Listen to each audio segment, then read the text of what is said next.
Alam mo mga kalakotsera, hindi na tayo sa Prince Mart in Nagoya. Nakapag-Shinkansen na kami no, from Osaka to Nagoya. Ngayon, dito muna kami kasi 3 PM pa yung check-in, 1 PM pa lang. Bala kakakain muna kami ng lunch. Medyo maigpit sila sa check-in, no? Hindi sila nagpapa-early check-in, baka kasi fully booked din. So, ayun, 3 PM pa. Pinuko to kay Cloak.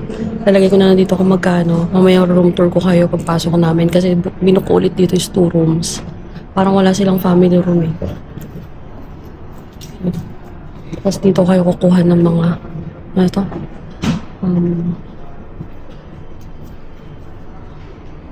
Yung mga toiletries, tsaka may mga din pantulog. Tapos may coffee din doon. Ayan o. Dito din ata kasi may free breakfast dito eh. Dito din siya kukunin. May marami ditong hotel sa harapan.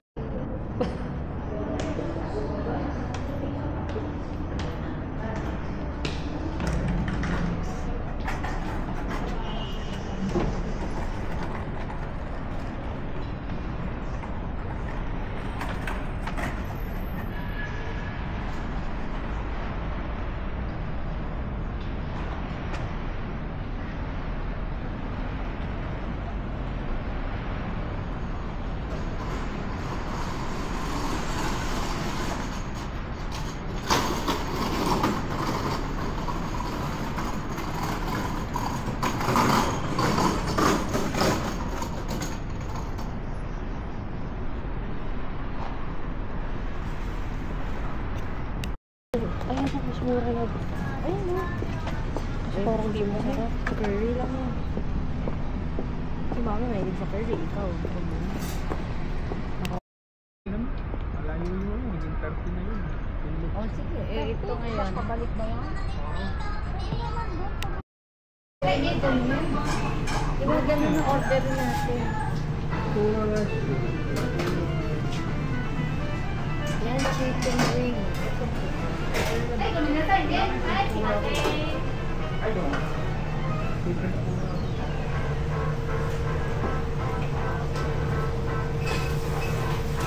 Ayun, tempura mo.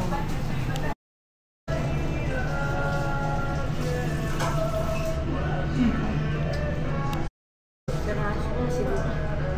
Napunta na din na.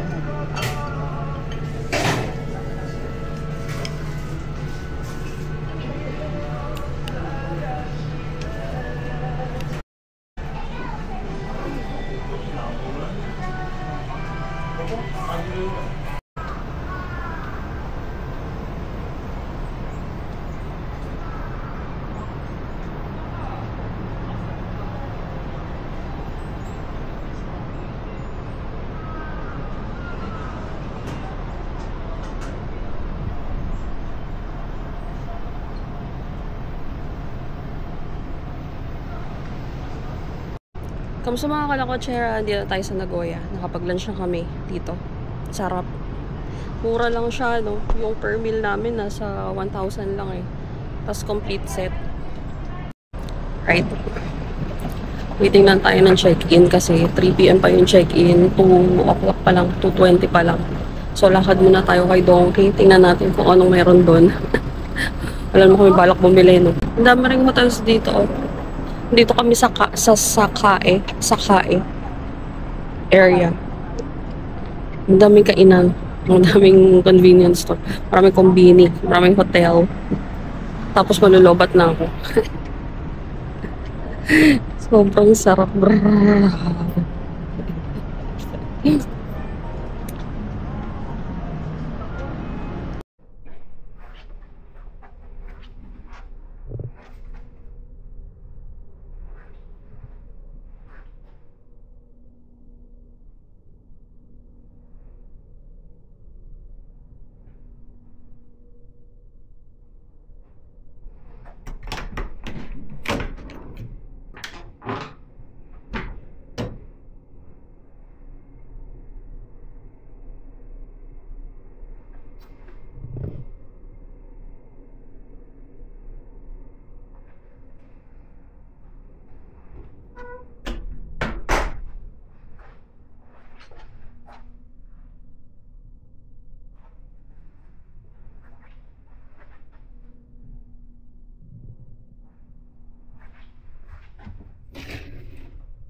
Hello mga kalakotsera, ito na.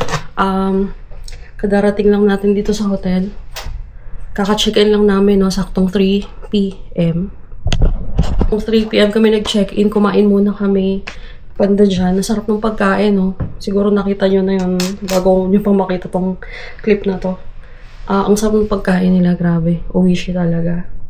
Ang ganda din ng hotel, no. Ang lawak ng kwarto, mas malawak siya sa APA. Sa baba nga si Jody Santa Maria, sabi-sabihin talagang puntahan to, no. Ang ganda ng review niya kay Klook, kay Agoda, sa Google. Try nyo na lang check yung Prince Smart Inn sa Kae. Lagay ko dito yung price kung magkano kung na-book. 2 rooms yung binook ko, good for 2. Wala ata dito pang family room. Parang mga nakita ko kasi double bed lang o baka sold out that time. So, ayun. Papahinga lang kami. Tapos, check natin kung saan tayo makakapunta. Kasi, medyo ang sakit na ng paa ko, no? Kaya nung umaga pa tayo naglalakad. Anyway, smooth naman lahat. Kasi nag-Shinkansen kami from Osaka. 40 minutes lang yung biyahe namin. Dire-diretso hanggang dito. Nag-taxi na lang kami from Nagoya Station papunta dito. 8 minutes lang. Yun. So, balikan ko kayo mamaya. Tingnan natin kung saan tayo makakapunta. Magpapahinga lang kami. Bye!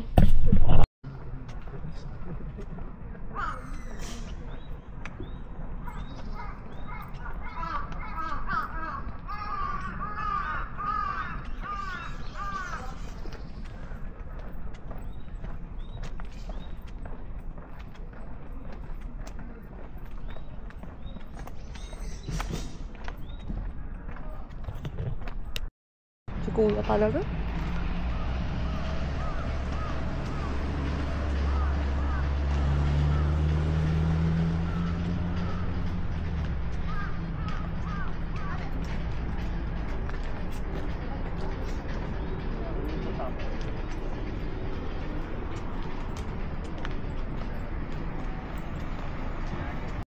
Ano ang entrance?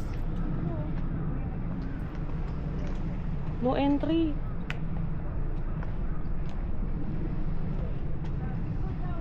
Sarado na. So, ano bang ginawa natin ngayong araw? Wala lang. From Osaka, nag-Shinkansen tayo. Going back dito sa Nagoya.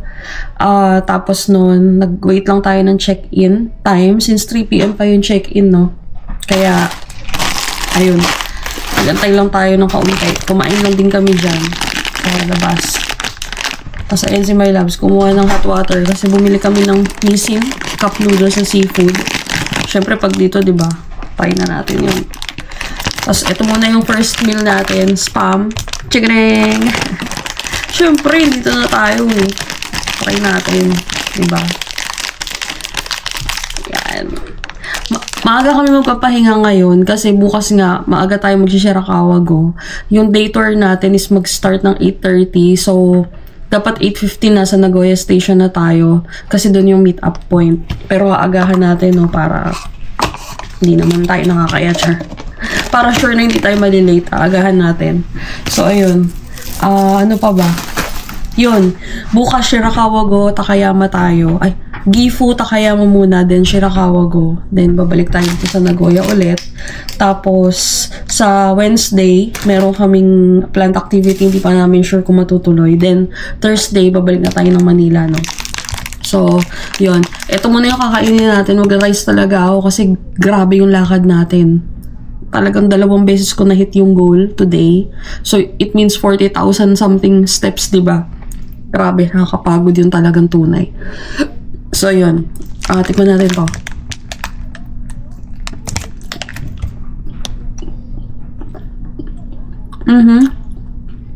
Sarap. Onigiri na may spam. Very good. Ano pa ba? So, yun. Nag-ramen kami kanina. Ay, yun nga yung kinainan namin, no? Yung authentic na kainan dito. Hindi naman siya Ichiran style. Pero yung makikita mo yung chef sa harapan na nagluluto. Yun, kumain kami ron. Siguro nakita nyo na lang yung clip doon. Hindi ako masyadong nakapag-video, no? Kasi talaga nagugutom na kami. Super sarap ng pagkain. Talagang parang authentic talaga siya. Well, authentic kasi nandito nga tayo sa Japan. Pero, hindi siya yung basta-basta lang na restaurant. Talagang niluluto siya sa harapan mo. Yan. Ayun lang. Bali, 6 days tayo dito sa Japan. From Nagoya, nag-Osaka tayo via Shinkansen. Tapos, 2 nights tayo sa Osaka, sa Dotonbori. Ikot lang kami doon. Tapos bumalik kami ng ika-third day namin dito sa Nagoya. 3 nights tayo rito. So, yun.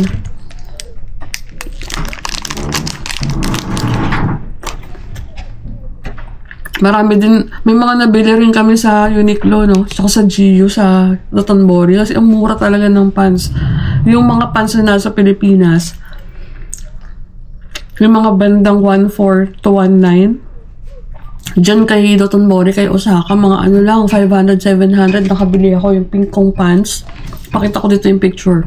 Yung wide leg, 500 something lang siya, pesos. Tapos yung pants ko rin na maong, na jeans na wide leg, 700 something lang, parang 800, ganun. Sobrang mura yung mga pambata, grabe. 990, 590 yen. So, mga ano yun, 400, 300, tama ba? Tama ba, 990? Magkano ba yung 990? 350. 350. Saka na makabili ng 350. Mga gusto mga sweater. Authentic Nissan Seafood Cup. Kitang-kita siya. Hihiga na siya. Siya yung nagyayang lumabas sa amin.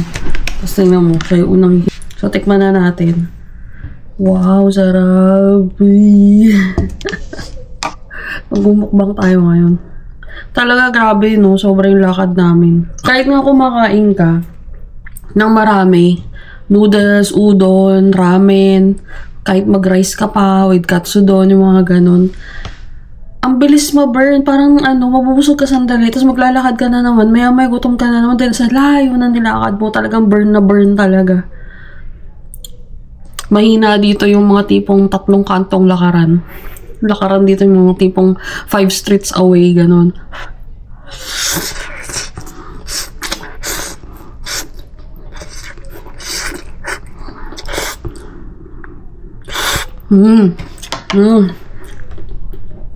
Ang harap. Sobrang sarap. Pero yung ichiran na nakainan namin sa Osaka, no, nasa Dotonbori, hindi ko ako masyadong, baka hindi lang para sa akin.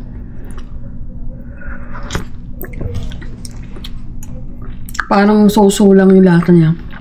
Pero hype yung lugar, halos 1 to 2 hours of waiting time. Oh my God, ang sarap. And malamig na sa labas. Ang weather is nasa 19 degrees na kanina. 19 degrees weather pero feels like 17 kasi lakas ng hangin. Mabandang nitong 5 PM. Malamig na talaga. Higit baggy weather.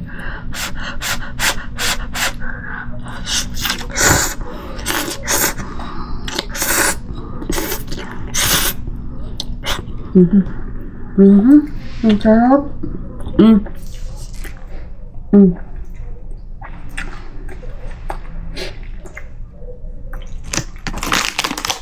Napakasarap. Grabe. Sabi ko nga parang gusto ko magmukbang kasi nga bawi ako ng kain.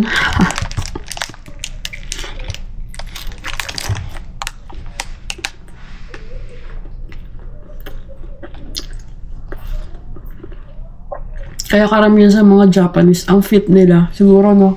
Kasi kumakain nga sila ng marami, pero grabe yung lakaran. Talagang ano.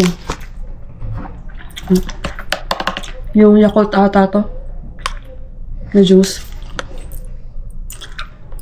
Picturean ko pwede. Recommend to ni JM Bangkisyo. Yung isang favorite vlogger natin, travel vlogger.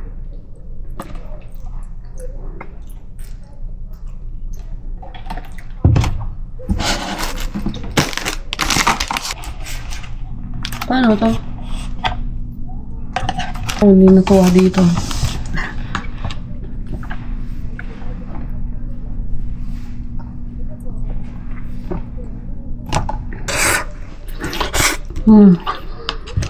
Ay nako, hindi ko mag-aasad yata ako rito. Lahat ng bawal. Jose.